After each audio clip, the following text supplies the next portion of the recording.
This heavyweight packed card that the Zone had for us this past weekend, headlined by Anthony Joshua versus Robert Helenius, turned out to be a pretty decent card. But before we get more into it, welcome back to All Takes No Whiffs. I'm Alex and that's Christian.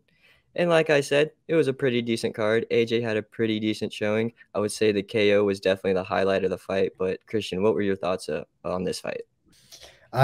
Nasty KO, to be honest. I'll give credit to AJ for that. All credit to that. Did not look good leading up to that, to be honest. And I know AJ's a slow starter, but against Robert Helenius, I feel like a couple things. Definitely should have gotten him out sooner and shouldn't have been busted up as much as he was by Robert Helenius. I don't know.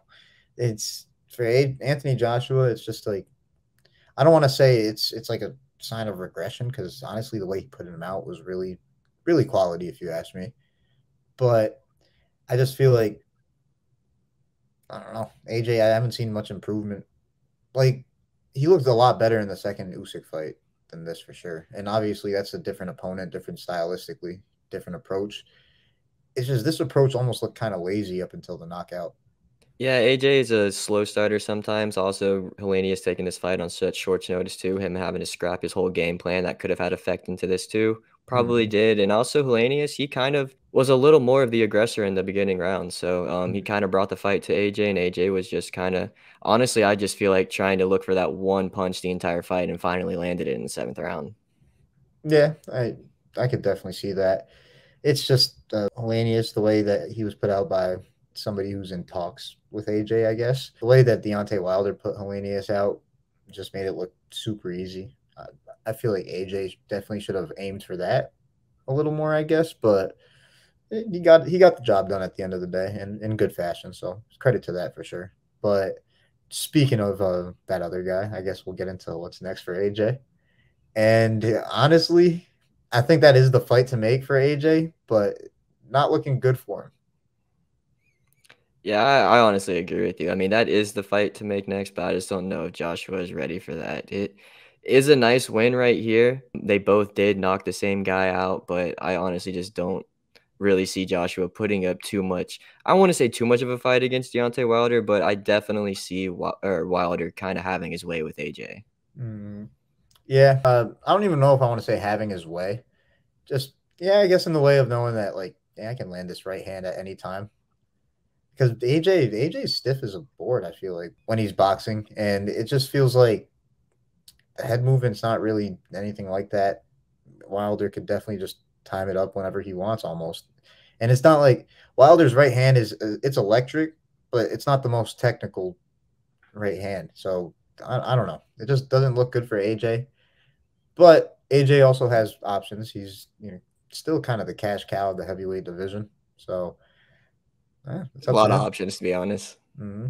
But to move on to the fight that led up to the main event, we had Filip Hrgovic take on Demsey McKean, and would really have liked to see this guy have a lot better performance. But even though he did get a 12th round KO, he just kind of looks lackadaisical there in the ring, and just sometimes looks like he doesn't even want to be in there. But this guy is the mandatory for Usyk coming up next if Usyk wins his next fight because the belt he has. So I'm just really kind of concerned for Hrgovic because I don't think he's ready for Usyk yet.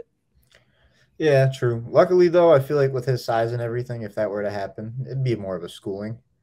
But as far as this fight for Hrgovic, yeah, didn't really look good, especially against somebody like McKean, who we weren't high on at all.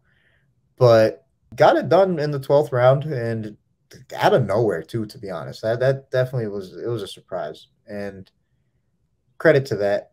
I guess got the stoppage when I didn't predict it, but yeah, Hrgovic. Almost made it all through 12 though. Yeah, I mean, yeah, McKean should have just had a little more dog in him. No, I'm playing. That's crazy. That's crazy. He's a boxer. All respect to him.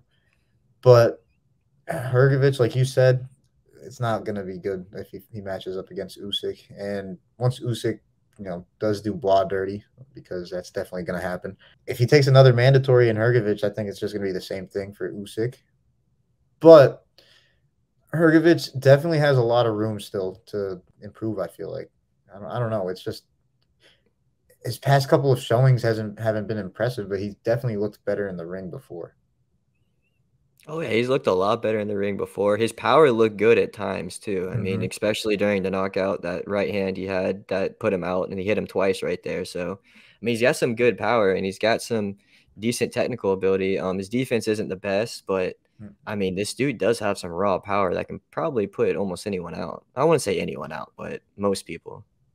Yeah, yeah, definitely. And he's got that on his side, but I guess for as for what's next, since I definitely got into that a little bit. Yeah, I feel that with him being the mandatory and all that, it's kind of the most obvious thing about Hrgovic right now. So since we got into it a good bit, as long as Usyk handles Dubois as he should, that's really what's next for Hrgovic. That's the next step I think he should take, but don't rush making that fight.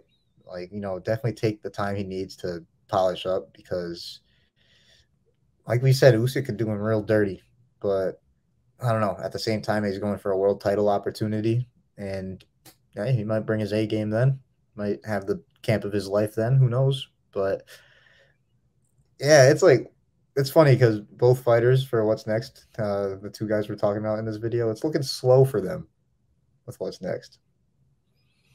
I will say though, I think Hrgovic is probably going to come out a lot better in his next fight, Mhm. especially if it's going to be up against Usyk because he's gonna have to have like a perfect fight to beat Usyk, in my opinion. Oh, oh yeah.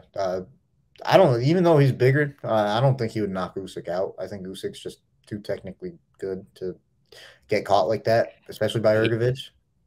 Usyk is going to be moving around, I feel like, and that's not good for Hrgovic. He's gonna style on him. He's gonna school him, take him to class, and unless Hrgovic doesn't want that to happen, he's gonna have to put in an insane amount of work between then and now. But I'm looking forward to seeing that matchup, I guess, because Hrgovic, he does have potential. And Hmm. AJ, I'm looking forward to seeing what's next for him for sure. If you guys are, definitely subscribe because we're going to be covering them, of course, when the time comes, when their fights are announced and when they're coming up. Also, if you want, leave a like. We appreciate any and all support. And definitely let us know in the comment section what you think about Anthony Joshua and Filip Hrgovic and what's next for them. I'm looking forward to that, though. But until then, peace. Peace.